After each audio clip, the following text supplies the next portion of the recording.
আসসালামু আলাইকুম। আজ আমি আপনাদেরকে শত্রুকে মারার একটা ব্রহ্ম সাপ বান দিব।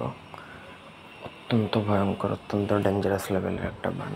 প্রয়োগ করলে শত্রুর মৃত্যু নিশ্চিত। ঠিক আছে, একমাত্র সৃষ্টিকর্তা আল্লাহ ব্যতীত পৃথিবীর কেউ তার আর বাঁচাতে পারবে না। খুবই ভয়ঙ্কর, অন্যভাবে প্রয়োগ করা যাবে না। আমার অনুমতি ছাড়া প্রয়োগ করতেই পারবেন না। একান্ত প্রয়োজনে আমার সাথে যোগাযোগ করবেন। প্রয়োজন হলে আমি অনুমতি দিব বা কাজ করে দিতে পারবো। ব্যক্তিগত যে কোনো প্রয়োজন বা যে কোনো কাজের জন্য স্ক্রিনে দেওয়া নাম্বারে সরাসরি ফোনে, হোয়াটসঅ্যাপে বা ইমোতে যোগাযোগ করে যে কোনো কাজ করাতে পারবেন, দেশে বা দেশের বাইরে থেকে।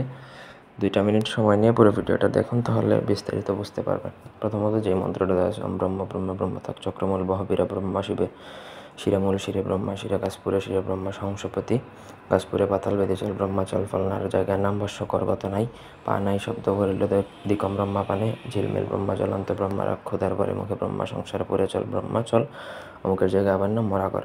নিয়ম হচ্ছে শনি বা মঙ্গলবার দিনে মৌমাছির মৌচাকে যে মম থাকে সেগুলো সংগ্রহ নিয়ে আসতে হবে। একটা পুতুল বানাবেন, ছোটো আকারে হলে হবে। মম সাধারণত 8 হলে হয়, সেটা দিয়ে আপনি পুতুল বানাতে পারবেন।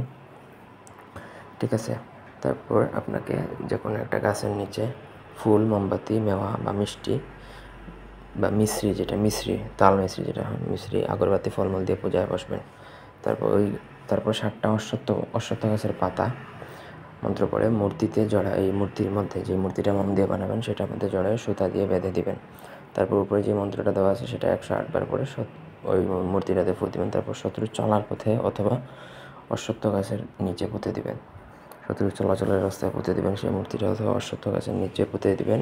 তাহলে দেখা যাবে 7 থেকে 1 মাসের মধ্যে শত্রুর উপর অভিশাপ পড়ে সে মারা যাবে।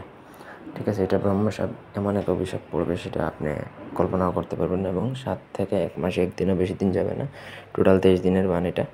এর মধ্যে 7 থেকে 1 মাস, ওই 23 দিনের মধ্যে শত্রু কিন্তু মারা যাবে, একদম 1000% গ্যারান্টি। ধন্যবাদ সবাইকে।